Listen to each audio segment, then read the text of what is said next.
Amis de TV Liberté, bonjour. Nous filons au cinéma tout de suite avec mon compère Louis. Louis, bonjour. Bonjour, Maxime. Et nous commençons avec un bon film que vous avez vu cette semaine, qui est un film américain et qui s'appelle American Honey. American Honey, c'est-à-dire le miel américain. Ou la petite chérie américaine. Ou la petite chérie américaine. Au sens métaphorique du terme. Et alors, c'est un road movie, donc un film assez bien ficelé finalement, qui fonctionne bien, on la met dans la droite lignée des road movies habituels.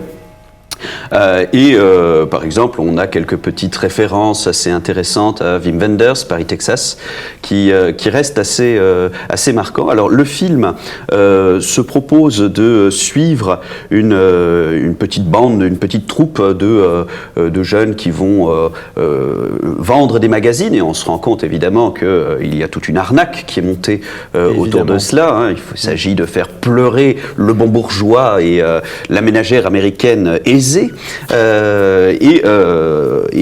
Ainsi ramasser le plus d'argent possible, enregistrer le plus d'argent possible pour la personne qui dirige. Sauf que, évidemment, la petite nouvelle que l'on voit à l'affiche de ce film n'est pas tout à fait sur la même longueur d'onde que ses compères. C'est le drame. Alors, c'est le drame, si l'on veut, puisque c'est une personne complètement déconnectée de toute cette entreprise, justement, de toute cette arnaque, et elle souhaite, elle, au contraire, être la plus vraie possible. Elle se cherche, c'est une quête de soi-même, sauf que elle prend sens, elle fait sens, si j'ose dire, dans un milieu complètement délabré, une Amérique complètement délaissée, délaissée pour compte. Ces jeunes, finalement, cette petite troupe de jeunes, sont tous très curieux, très bizarres. Marginaux, oui, en partie. Finalement, le film repose, c'est peut-être le petit reproche que je pourrais lui faire, sur cette construction, la tentative d'une construction d'un monde sur rien du tout. Et c'est peut-être finalement là où le titre du film est le plus parlant, le miel américain. Il y a tout un jeu dans le film autour de le rapport à la nature et aux animaux, avec cette jeune femme, cette jeune fille qui a 17-18 ans. Et ce miel américain est produit par des abeilles qui butinent ce qu'elles peuvent. Et malheureusement, ce qu'elles peuvent, c'est pas grand-chose. Et c'est, pour ainsi dire, dans les ordures. Et donc, finalement, le film est assez réussi. Il est très dur. C'est vraiment... il s'enracine dans des situations sordides, familialement, c'est terrible. Il y a aussi quand même quelques scènes, précisons-le, qui sont très dures, filmées au plus proche de la réalité, des scènes de sexe torrides, si j'ose dire, mais donc ça n'est pas un film familial. Absolument pas. Pas. Ce que vous dites me rappelle cette citation que j'aime beaucoup raconter, issue d'une série dont nous parlerons un jour parce qu'elle mérite largement le détour, qui est Au plaisir de Dieu. Vous savez, cette série d'après Jean d'Ormesson, d'après le roman de Jean d'Ormesson, et il y a un moment où on parle d'Amérique, et donc on a ce vieux duc du Plessis-Vaudreuil qui s'appelle Sostène, et quelqu'un lui dit, mais enfin, je pense que c'est un de ses enfants, enfin mon père, l'Amérique est un pays si jeune, et il répond, mais le problème c'est qu'elle rajeunit chaque jour un peu plus. Bon. Et voilà, je pense que tout est dit sur ce que sont les États-Unis, et en fait, ça se matérialise à travers le film que vous évoquez, Louis. Relativement bien, effectivement. Qui traduit l'Amérique sordide. C'est une Amérique très sordide. Sordide dans sa sexualité, sordide dans sa sociologie, sordide dans ses perspectives de vie, où en fait ces jeunes n'ont pas de perspective à part être des sangsues qui vont comme ça s'accrocher. Qui font ce qu'ils peuvent, ce qu'elles peuvent. Oui, qui font ce qu'ils peuvent, mais ce qu'ils peuvent n'est en l'occurrence jamais aller chercher un travail, jamais reprendre des études, jamais essayer de s'engager dans une vie, si j'ose dire, normale. Donc, ils font ce qu'ils peuvent tout en étant tellement déconnectés et en refusant de se reconnecter qu'en réalité, leur objectif est la marginalité, leur objectif assumé. Le rêve est vite brisé, en tout cas. C'est un anti-rêve américain. Oui, voilà. Évidemment. Et c'est pour cela que le film fonctionne malgré tout très bien, et c'est un très beau coup d'essai pour cette jeune réalisatrice, réalisatrice qui a fait le film. Et en tout cas, il vaut la peine d'être être vu pour ceux qui ont envie d'avoir une autre image de l'Amérique que celle qu'on montre d'habitude. Là, il n'est pas de question de communauté, il n'est pas de question de communautarisme. Il n'est pas question de jeunes filles comme dans La La Land qui rencontrent un homme en jouant des claquettes et qui tout à coup tombe amoureuse. Alors je vous propose qu'on enchaîne avec un second film, toujours au contraire, plutôt dans la bonne humeur, qui est juste derrière nous, qui s'appelle Alibi.com. Alors Alibi.com, c'est une sorte d'attrape-cœur nouvelle génération. Attrape-cœur, ce film avec Romain Duris, où en gros, le garçon a une agence qui brise des couples et va finalement tomber amoureuse de la fille dont il est censé briser le couple, et qui est évidemment Vanessa Paradis. Alors ici, Alibi.com, c'est un film qui est fait par la même équipe que celle de Babysitting, un film dont nous avions parlé et qui était, vous l'aviez vu, Louis, assez drôle. Moi, j'avais beaucoup aimé le premier, en tout cas. Le premier est parfaitement bien fait. On est totalement dans le même esprit. Alors, l'idée est très simple. En fait, c'est une bande de copains, donc qui sont ceux qui figurent sur l'affiche derrière nous, qui ont une société qui s'appelle Alibi.com. Et leur métier, c'est d'aider les gens à s'inventer une fausse vie ou une vie cachée pour tromper leur femme ou que sais-je encore. Et deux choses qui vont fonctionner de pair et qui vont modifier la vie de cette petite troupe. Premièrement, donc le beau blond, parce que c'est toujours lui qui évidemment rencontre une jolie fille, Philippe Lachaud, comme dans Babysitting, c'est-à-dire les autres sont les faire-valoir, si j'ose dire. Et il rencontre une fille qui déteste le mensonge. Donc évidemment, lui-même s'invente une vie sans mensonge pour lui cacher que sa vie est articulée autour des mensonges dont il vit en tirant profit des autres. Ce qui évidemment est un petit peu compliqué. Et puis, ça fonctionne un peu. Cette fille l'invite chez elle et il rencontre donc le père de cette fille, je n'ose pas dire le beau-père, mais le père de cette fille, qui s'avère être un de ses clients, qui a donc une double vie. Donc je vous laisse imaginer, qui est joué par Didier Bourdon, je vous laisse imaginer la série de quiproquos qui peuvent survenir dans le film. Donc évidemment, c'est enjoué, c'est plein d'humour, c'est assez caustique, si j'ose dire, pour reprendre l'esprit du film Babysitting. On est tout à fait dans le même genre de choses. Donc c'est un film sans prétention intellectuelle, mais qui fonctionne, ma foi, plutôt bien et qui, en tout état de cause, vaut un beau mardi soir. Écoutez, ça peut permettre de changer. Néanmoins, Babysitting était déjà un film un petit peu convenu, au sens où la morale du film, c'est quand même que les parents qui étaient absents vont retrouver leurs enfants et tout finit bien. On est un peu dans ce genre d'esprit, c'est-à-dire que le caustique ne va pas jusqu'à nous offrir une fin qui soit totalement amorale ou contre la morale. Là, on respecte un certain nombre de normes de façon à ce que, d'une certaine manière, tout finisse assez bien, en tout cas qu'on respecte les conventions sociales. C'est toujours ce qu'on peut reprocher finalement au film de Philippe Lachaud, qui est donc le blond qui est sur l'affiche, qui est donc le beau gosse, celui qui chope la fille et celui qui est le héros des films qui l'écrit. On n'est jamais aussi bien servi que par soi-même. Néanmoins, ça fonctionne assez bien et on peut aller le voir. Alors, peut-être un autre bon film, c'est un film américain, là encore, et on revient sur des choses un petit peu tristouilles. Vous allez nous en parler, Louis, puisque vous l'avez vu. Oui. Là encore, il s'agit de Moonlight. Donc, le clair de lune. Donc ce film qui a été encensé par la critique et plutôt à juste titre. Et qui est bon. Qui reste un bon film. D'abord très juste du point de vue des acteurs. Tous les acteurs sont vraiment très très bons, absolument convaincants. Alors on rappelle peut-être l'histoire rapidement.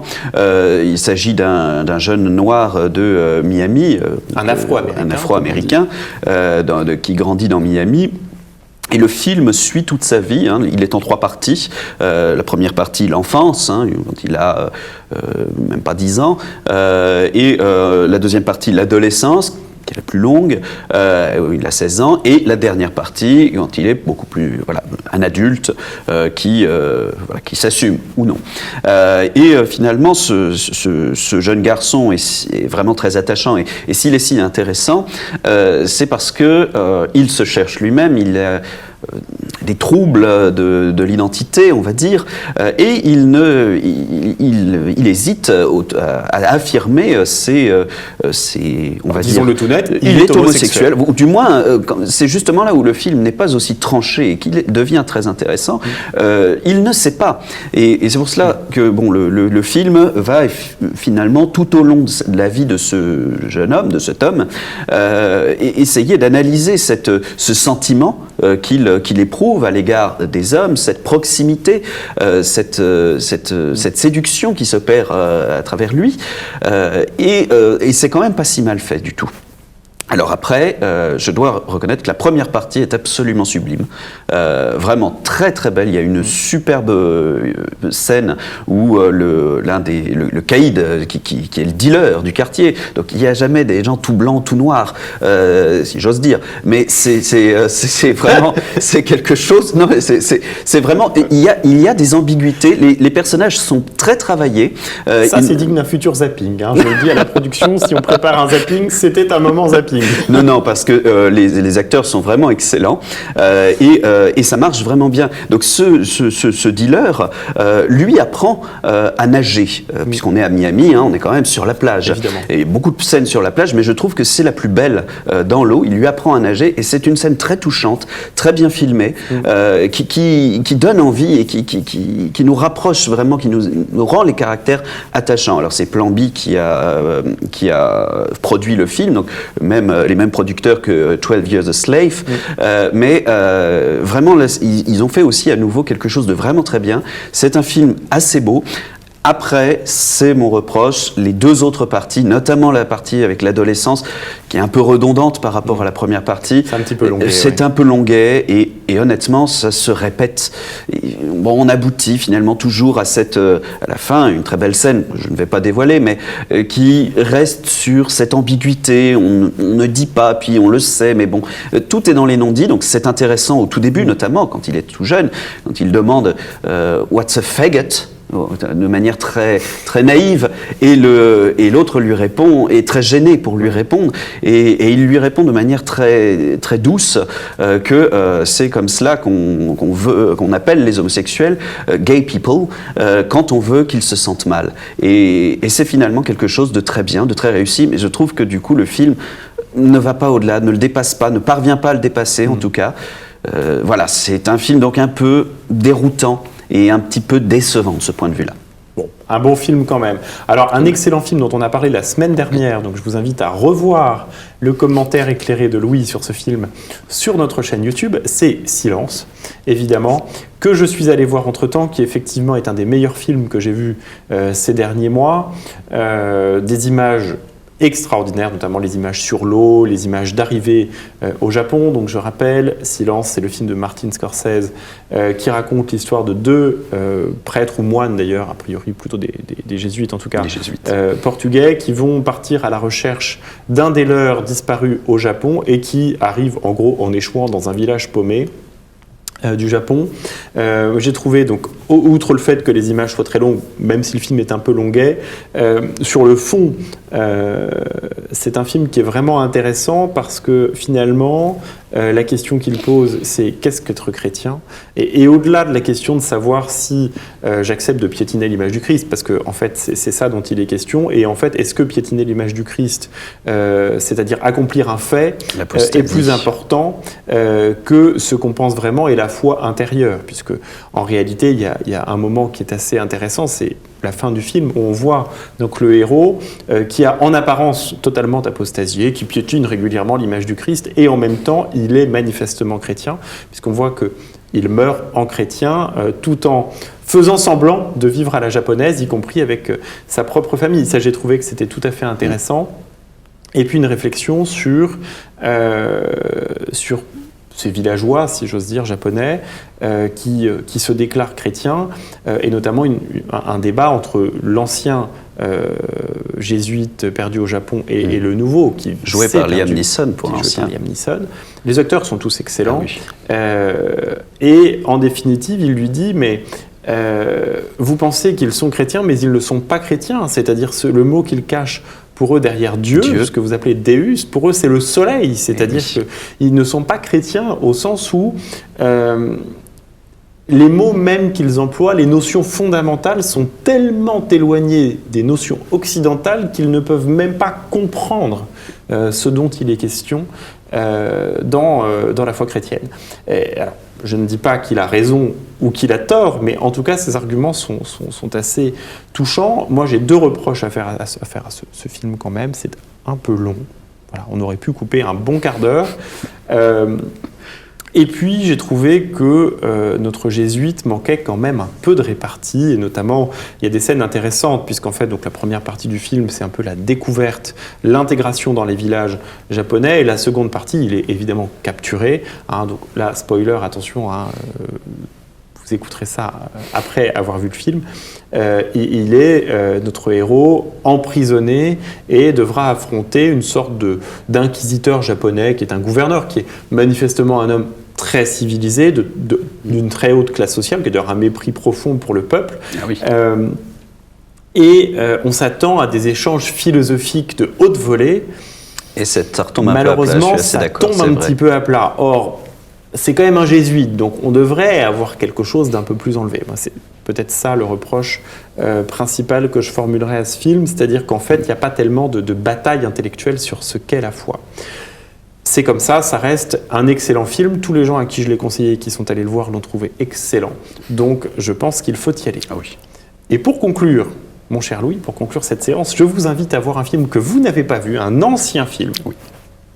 Un ancien film qui s'appelle Le corps de mon ennemi, qui est un film assez triste, joué par Belmondo, par Blier et par la regrettée Marie-France Pizier. Un film dont les dialogues sont de Michel Audiard, donc je n'ai pas besoin de vous dire que c'est excellent, qui est en fait l'histoire d'un Belmondo qui sort de prison et qui va revenir sur les lieux, non pas du drame ou du crime, mais rebrosser en visitant les lieux son passé. Donc c'est un film avec des séries de flashbacks. Et en gros, donc cet homme-là, qui est un homme un peu d'un milieu simple, va séduire la fille du richissime homme d'affaires local et s'intégrer à la famille jusqu'au jour où ça va être l'explosion finale qui va aboutir à une autodestruction de cet homme qui cherche à détruire en fait tout l'univers qu'il s'est construit, et il va évidemment finir en prison.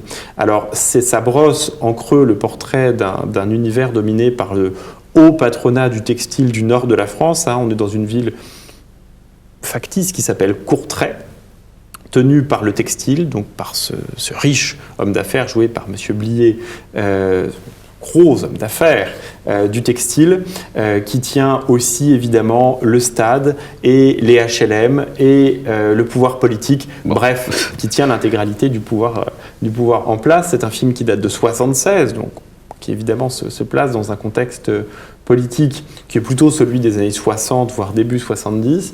Donc c'est un film très noir, bien entendu, et en même temps plein d'humour. Je vous avoue que c'est pour ça que je l'apprécie particulièrement. Et il y a notamment 2 ou 3 répliques assez excellentes.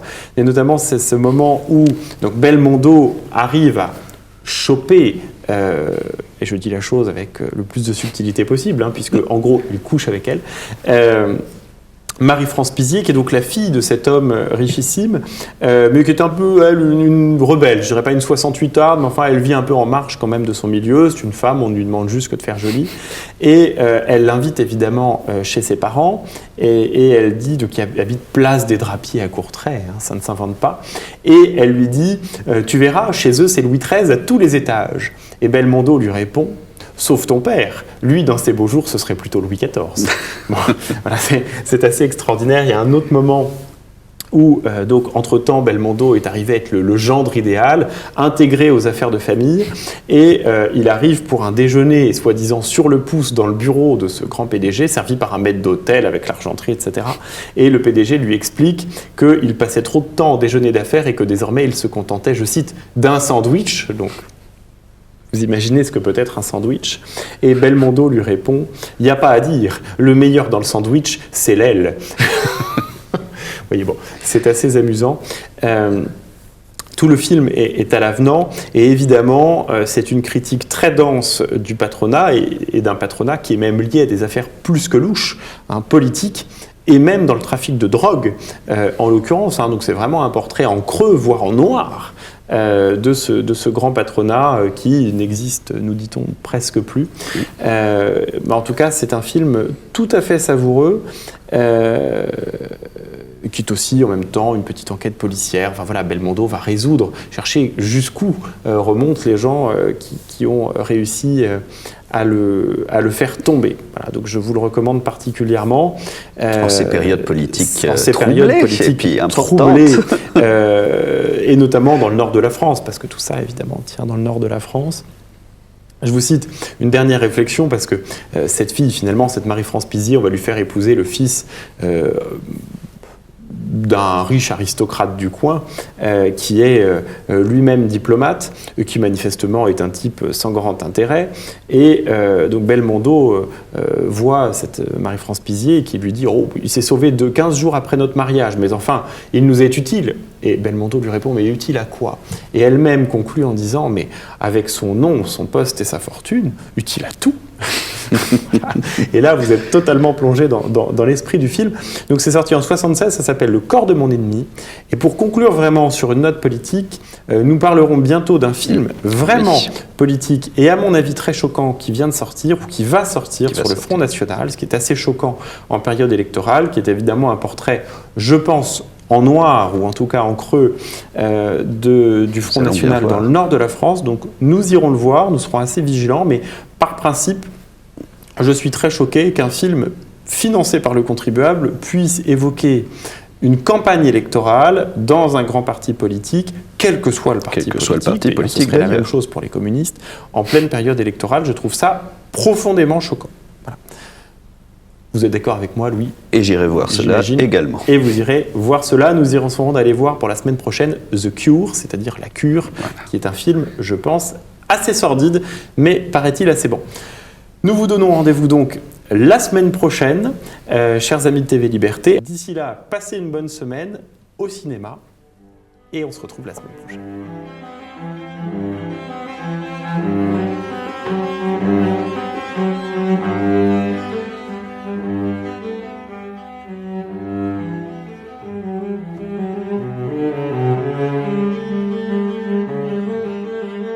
Amis de TV Liberté, bonjour.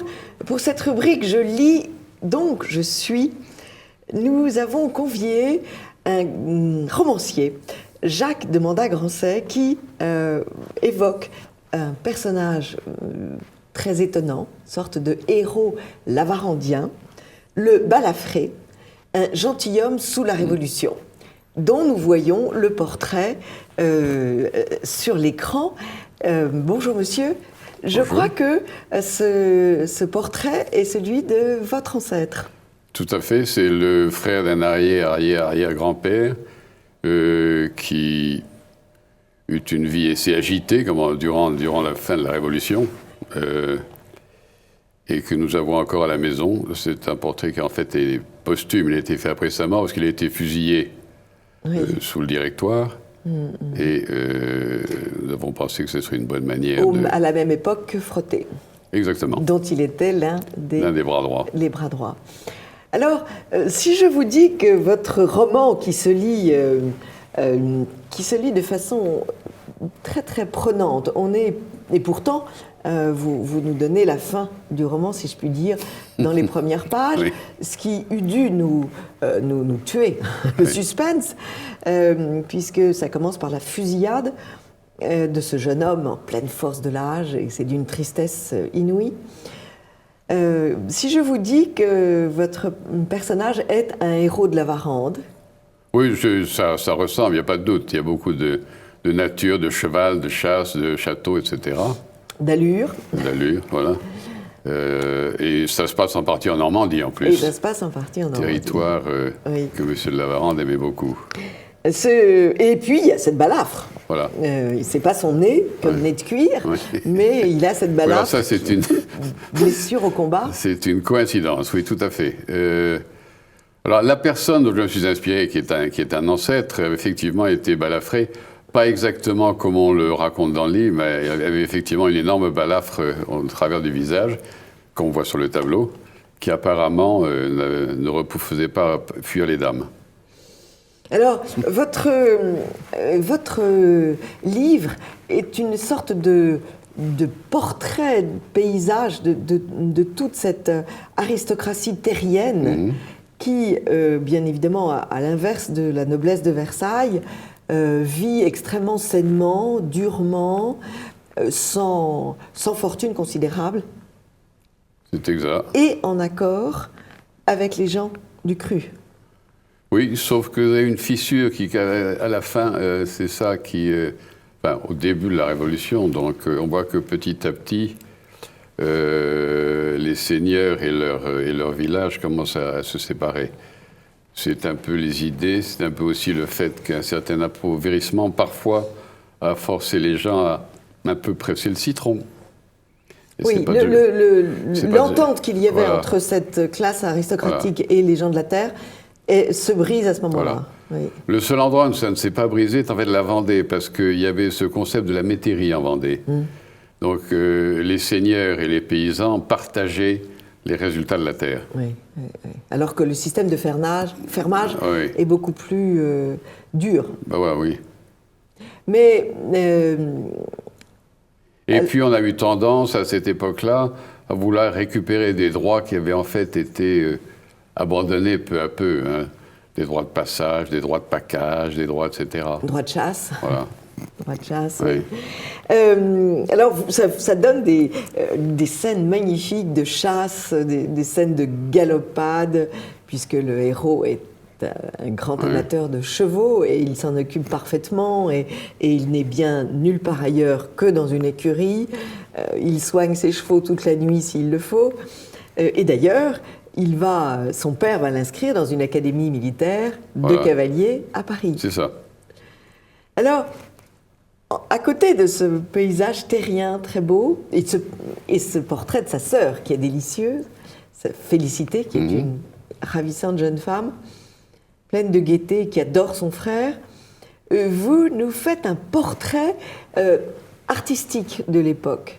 On a l'impression que c'est une époque très effervescente en musique. Tout à fait, parce qu'effectivement, en province, bien que certains des artistes que nous connaissons tous maintenant, tels que Greuze, etc., étaient... Madame Vigée-Lebrun. Greuze était aussi en province, Vigée-Lebrun était à Paris, mais alors, ces gens de province ne les connaissaient pas forcément beaucoup, mais dans ce cas, l'oncle aîné, qui lui vit à Paris, est un Parisien forcené, a chez lui des tableaux, des sculptures, et son épouse emmène effectivement le jeune héros, chez Monsieur Lebrun, le mari de Madame Vigée-Lebrun. Qui, lui, est un marchand de tableaux. Un grand marchand de tableaux, oui. D'ailleurs, on est très impressionné par l'importance des arts dans ce milieu. Une jeune femme sur deux joue du clavecin, chante. Les hommes aussi. Votre héros joue de la guitare.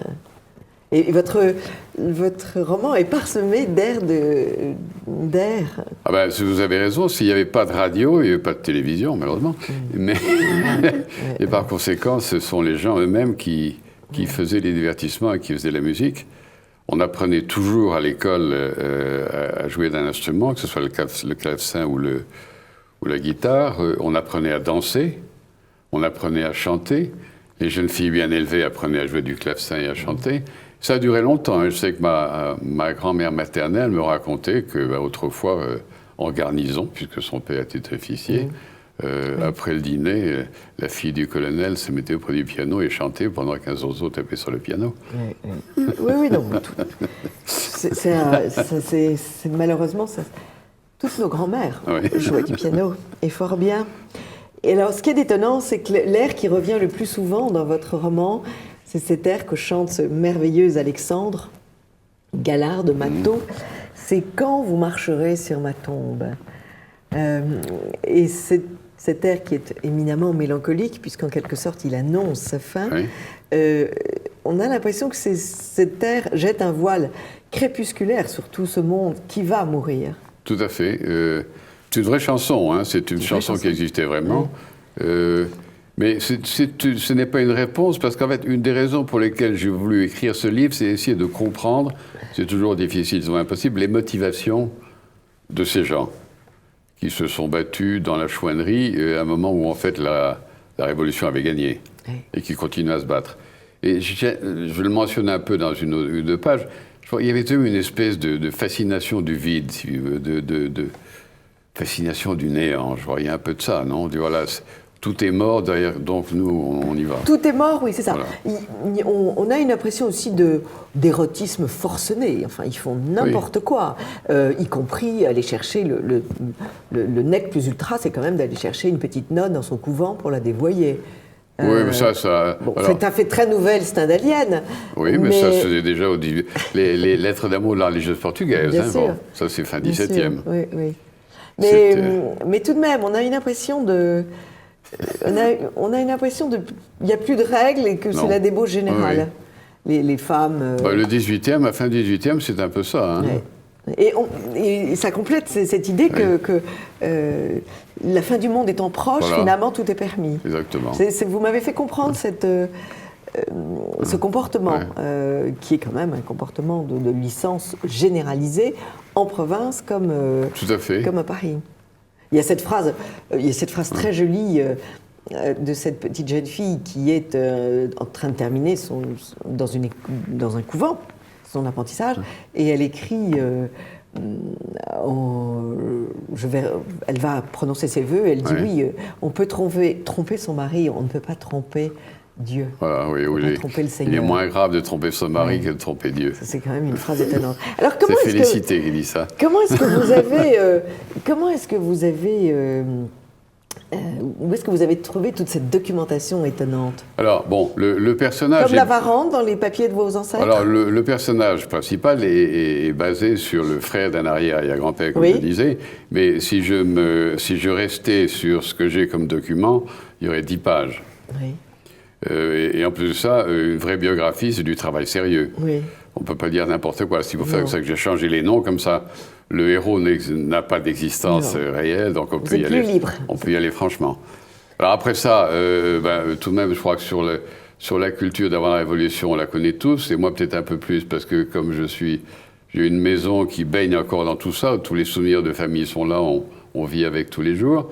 Et puis, les chouans de Normandie, il y a des tas de bouquins là-dessus, sur Monsieur Frotté et la chouannerie, sur l'armée de Condé, il y a aussi des tas de livres, donc voilà.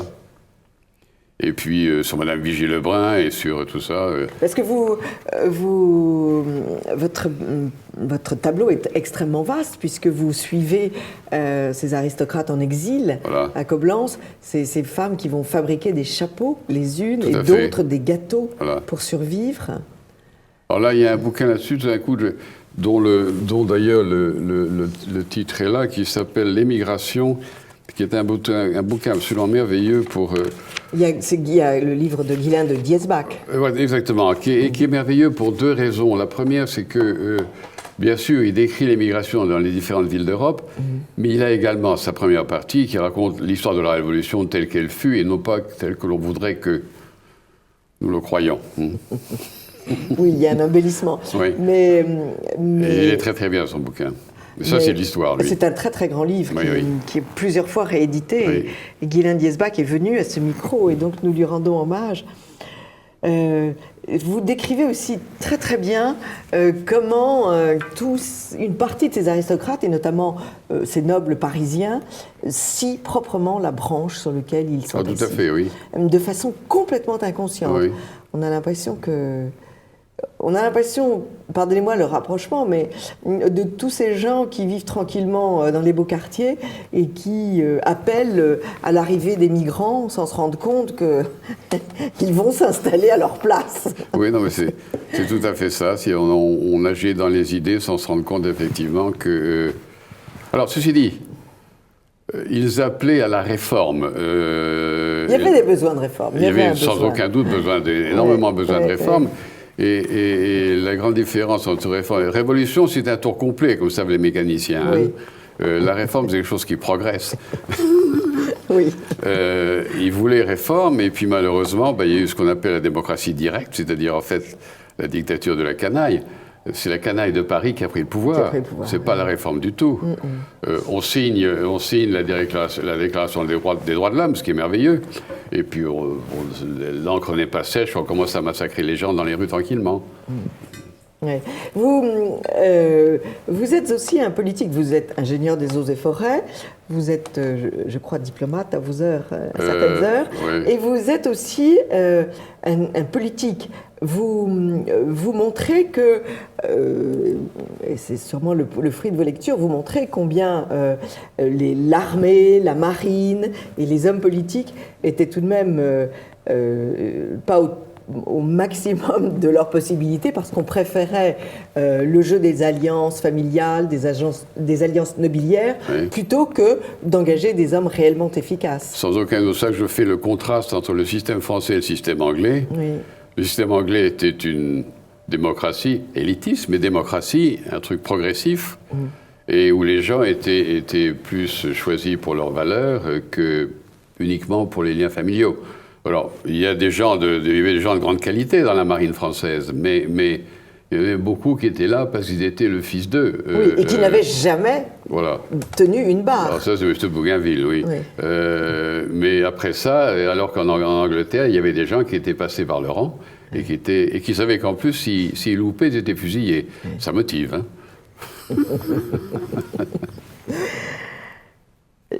Qu'est-ce que...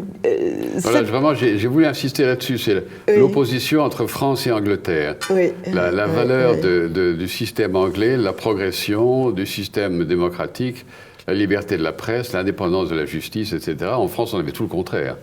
Oui, bon... Avant et après la Révolution. L'Angleterre a eu des comportements... enfin, je ne sais pas si on peut prendre l'Angleterre comme modèle, notamment par son exploitation de la classe ouvrière, qui a été assez sordide. C'est après, ça. C'est après, absolument. Absolument. Vous montrez aussi malheureusement la décadence dans l'Église. Tous ces pauvres évêques qui défroquent, qui se baladent avec leurs mignons, enfin, et l'opposition entre ces évêques qui ont ces postes uniquement par relation, et puis les pauvres curés de village, oui, qui crèvent de faim et qui...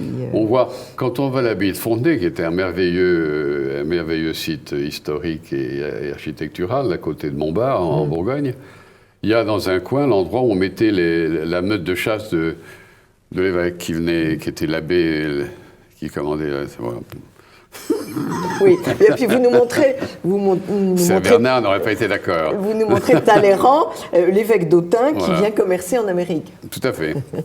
Parce que le frère d'Alexandre est parti sur les mers Jolies et il est allé à Boston et il est resté à Boston. Voilà, c'est ça.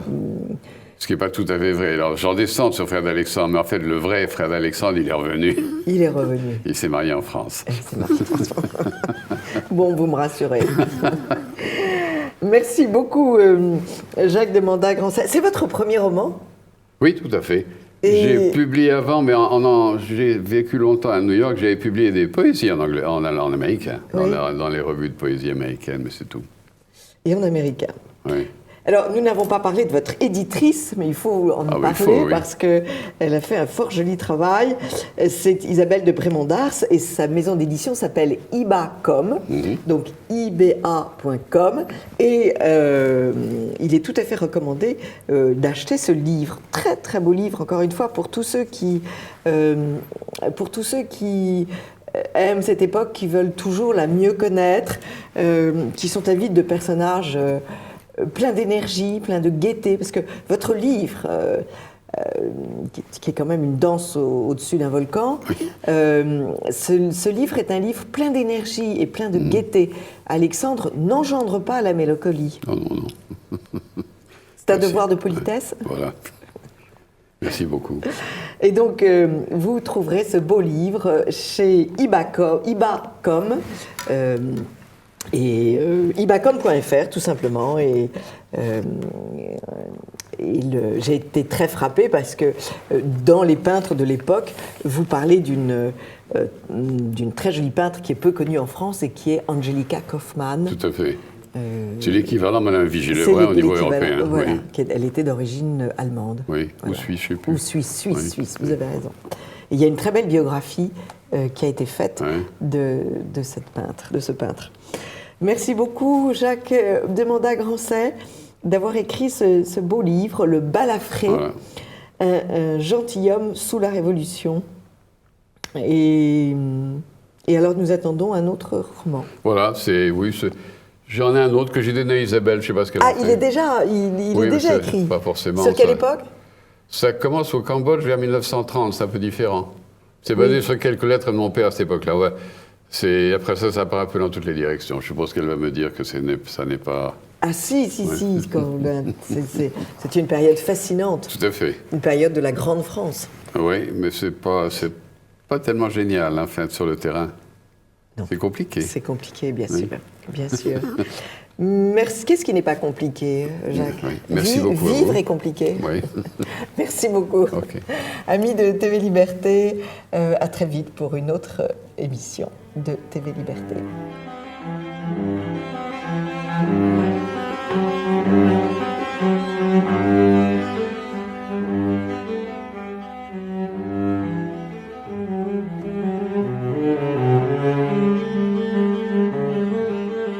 Chers amis de TV Liberté, bonjour.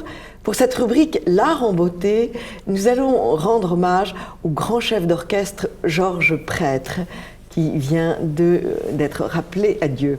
Et nous avons invité pour en parler un musicien, Didier Rochard. Bonjour Didier. Bonjour Anne. Didier qui va sûrement très vite et bientôt faire une émission musicale sur Radio Liberté, parce que ça nous manque. C'est un beau projet. Cela nous manque. Et j'en profite pour dire aux téléspectateurs qu'ils peuvent aussi écouter la radio.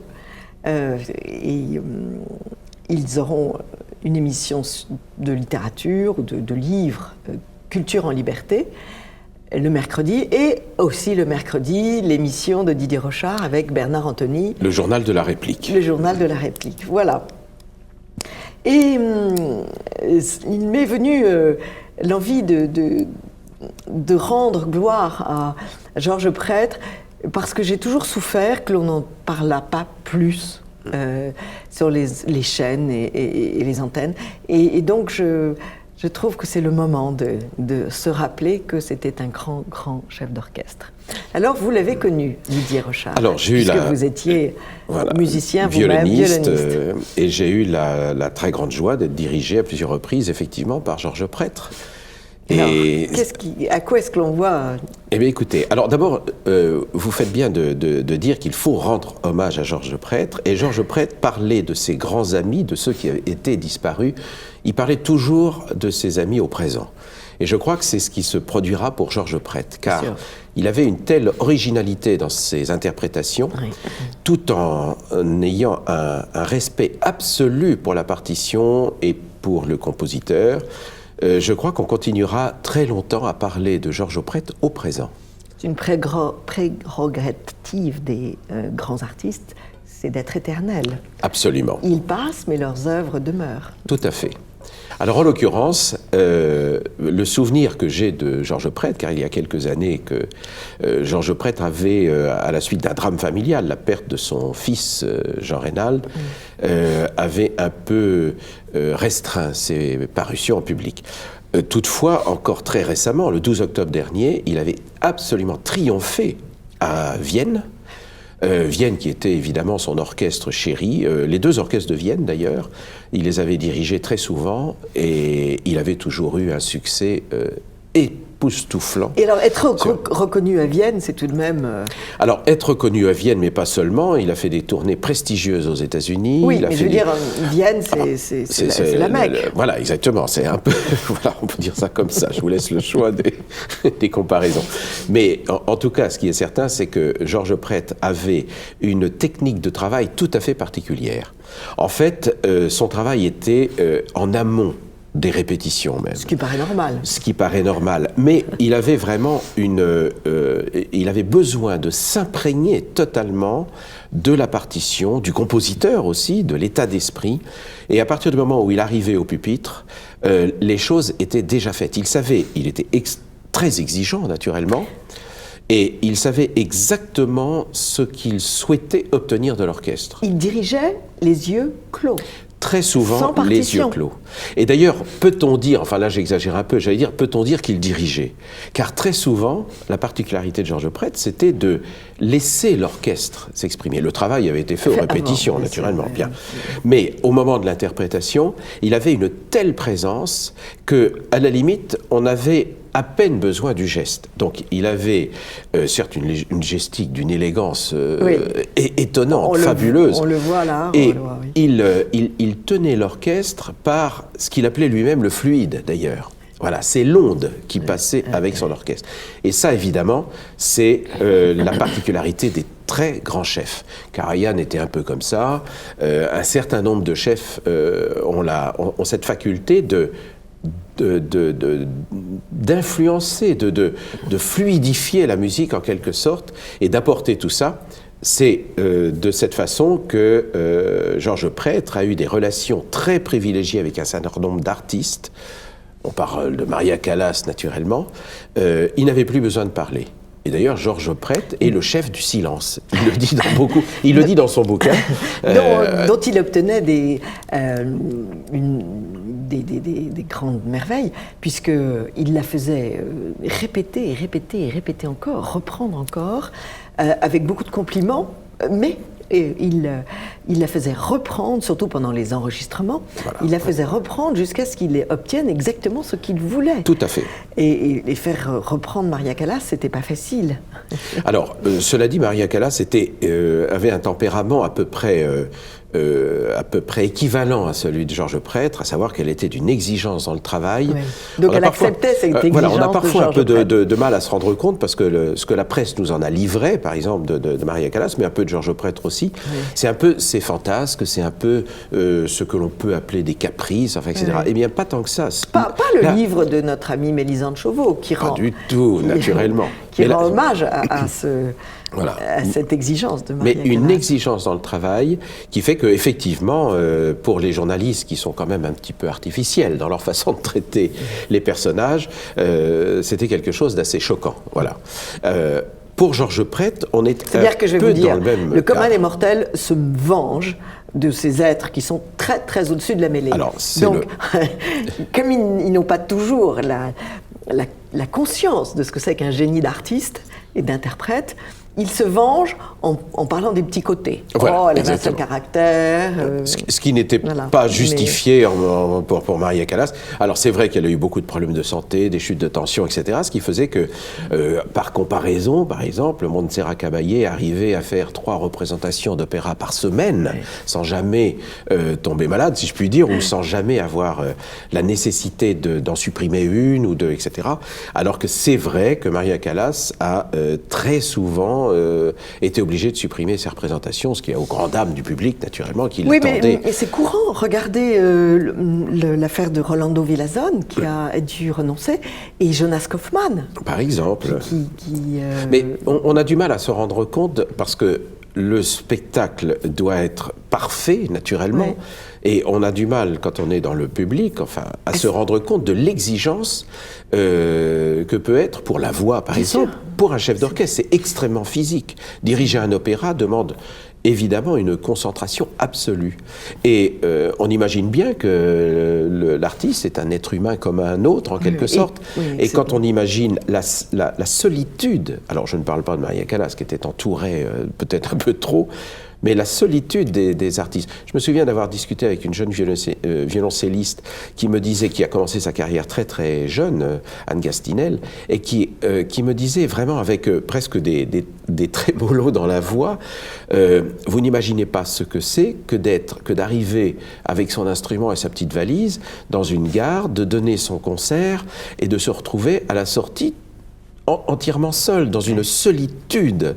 Alors peut-être est-ce là que de cette solitude naît le génie, peut-être. Mais en attendant, humainement parlant, c'est très dur à vivre. C'est une vie de chien. Voilà, exactement. C'est une vie de chien pour enchanter mais une vie le public. Absolument exaltante. Ouais. Et ça a été la vie de Georges Prêtre, qui a été adulé dans tous les pays du monde. Alors il existe une jeunesse dans une famille modeste. Alors, dans une famille très modeste, et puis très tôt, à l'âge de 9 ans, la découverte de la musique, de la trompette. La trompette, oui. Mais du piano aussi, le piano avant la trompette d'ailleurs, et puis un certain nombre de rencontres. Il faut reconnaître que Georges Prêtre, comme tous ces grands artistes, ont eu la chance, peut-être, le destin, de rencontrer des personnalités, là aussi, qui sont ont attentives immédiatement et décelé. qui sentent qu'il y a un génie qui passe. Voilà, oui. exactement.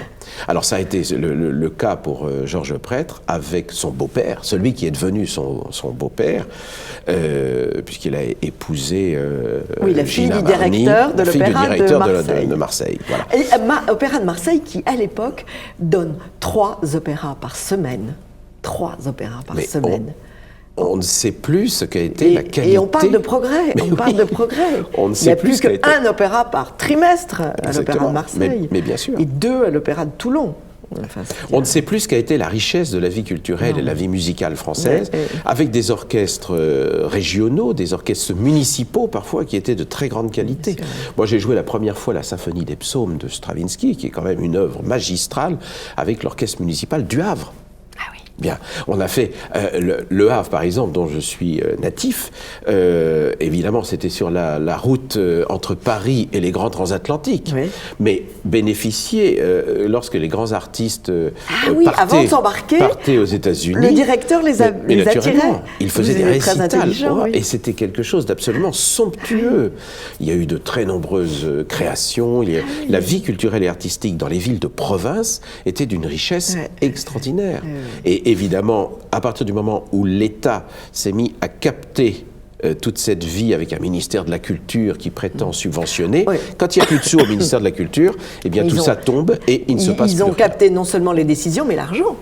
Mais évidemment, évidemment. Ça coûte très cher de vivre à Paris. Ne soyons pas trop pessimistes. Il y a encore de très très belles choses, heureusement, à Paris et dans les villes de province. Mais enfin, on n'imagine pas on n'imagine plus ce qu'était la richesse de la vie culturelle et artistique dans certaines villes. Et puis, il y a eu, on revient à Georges Prêtre avec son ami Marcel Landowski, qui avait fait un travail absolument remarquable de diffusion musicale.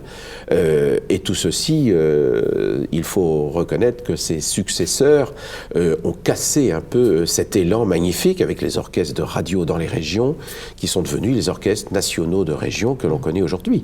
Vous évoquiez Serge Baudot tout à l'heure. Que j'admire beaucoup. Serge Baudot a fait un travail de diffusion de la musique française, mais absolument irremplaçable. Irremplaçable. Je l'ai entendu dans un Péléas et Mélisande à l'Opéra de Toulon qui m'a subjuguée. Et comme je suis une passionnée de Péléas et que j'en suis à mon 10e Péléas, je peux comparer maintenant. Notre Georges Prêtre, donc moyen modeste, on fait du piano, ensuite on lui conseille de faire du hautbois, mais l'appareil est trop cher, donc il se rabat sur la trompette. Exactement, exactement. Ce sont je dirais presque des signes du destin. De la même façon que sa façon d'aborder l'orchestre, dès le départ, dès son plus jeune âge, il dirigeait. Voilà. Donc c'est vraiment la direction de l'orchestre. J'enlève le terme d'ailleurs, je ne sais pas par quoi je vais le remplacer. Il n'aimait pas ce terme-là. Parce qu'il aimait, lui, au contraire, il considérait que l'orchestre et lui-même et le chef ne constituaient qu'un tout. Voilà. Et ça, c'est le signe d'abord d'une humilité assez fabuleuse. Tous les grands artistes sont modestes. Et puis c'est un signe de médiocrité. Voilà. Dès qu'il y a un ego, c'est que le génie n'est pas à la taille de... Je sais à qui vous voulez faire allusion. Et par conséquent, ce qui est certain, c'est que Georges Prêtre avait cette capacité, on le disait tout à l'heure, d'entraîner, de façonner l'orchestre au service d'une œuvre, toujours au service d'une œuvre, et avec ce génie de Georges Prêtre, d'une interprétation extrêmement particulière qui lui tenait. Georges Prêtre arrivait à faire jouer à tous les orchestres du monde, qu'ils soient des orchestres américains, ils ont une certaine culture, les orchestres viennois qui ont une culture, les orchestres français qui ont eux aussi une culture musicale, il arrivait à leur faire jouer de la musique viennoise comme on la joue à Vienne, de la musique française comme on la joue à Paris, etc. Ce qui n'est pas donné à tous les chefs. j'ai rencontré, je ne donnerai pas de nom, mais des chefs qui arrivent devant l'orchestre en disant « Donnez-moi le son français ». Mais l'orchestre, il donne le son qu'on lui demande de donner. Vous parlez de la France, vous nous avez apporté ce joli livre d'entretien avec sa fille Isabelle Prêtre, La symphonie d'une vie, aux éditions Écriture. Et il est marqué sur la 4e de couverture que donc il avait un goût pour la chanson, l'opérette, bien sûr la direction, la composition, mais aussi une passion pour le sport, la philosophie, la politique et la partition France. Qu'est-ce que cela veut dire ? Eh bien, Georges Prêtre était un grand sportif. Il était, je crois, ceinture noire de judo. Il a toujours beaucoup pratiqué le sport. Et il se sentait éminemment français. C'est vraiment, là aussi le terme n'est peut-être pas le plus adéquat, j'allais presque dire un produit de la culture française. Et il avait ce souci du pays, du terroir, des provinces, viscéralement chevillé au corps. Voilà.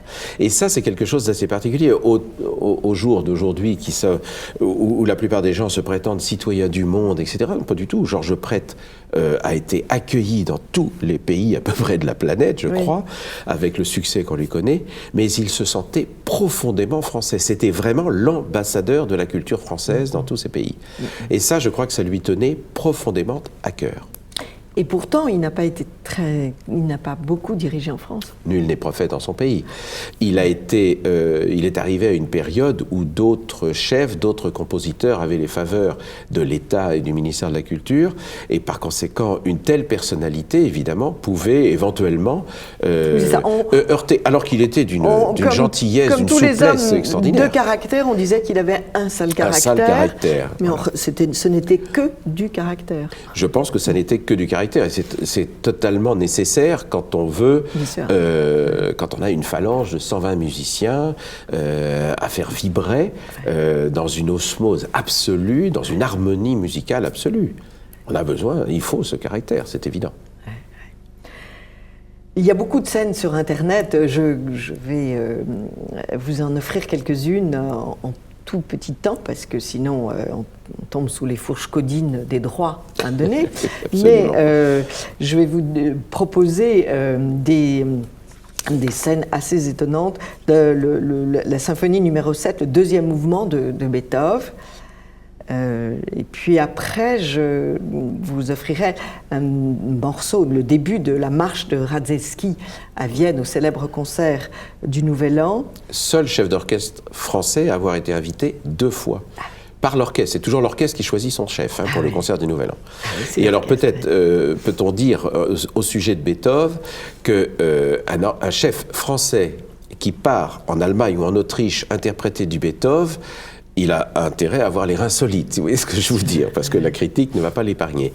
Eh bien, Georges Prêtre a donc très profondément et très sensiblement modifié l'interprétation de Beethoven dans ces pays, et il a remporté un succès absolument foudroyant. Voilà, c'est donc que sa version beethovenienne, en quelque sorte, a séduit complètement les publics les plus exigeants, parce que le public de Vienne est très très mélomane. Alors évidemment, il y a toujours Madame Lombec qui vient sortir son dernier vison, mais il y a surtout un public extrêmement exigeant, très mélomane. Et on ne lui fait pas n'importe quoi. Voilà. Et Georges Prêtre a eu à ce titre un sujet, comme pour la marche de Radetzky d'ailleurs. Il avait, à chaque fois qu'il l'interprétait, surtout au Verein de Vienne naturellement, mais une ovation debout par le public. Voilà. Et là aussi, si vos téléspectateurs ont la curiosité de revoir les... Allez sur Internet et tapez Georges Prêtre. C'est extraordinaire, c'est extraordinaire. On sent qu'il y a à la fois une maîtrise pour l'orchestre et puis une fascination du public pour cet homme.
Et puis il y a aussi une vidéo russe où l'on voit Georges Prêtre jeune dirigeant Carmen. Et c'est un moment aussi étonnant. Alors ça, c'est très bien de pouvoir encore la visionner, parce que Georges Prêtre a été un très très grand chef lyrique, et les chefs lyriques, la plupart du temps, on ne les voit pas.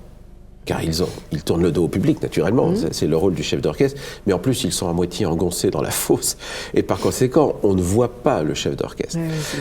Alors que dans une représentation symphonique, la télévision vous montre très souvent le chef d'orchestre. Mais Georges Prêtre a été vraiment un chef lyrique extraordinaire.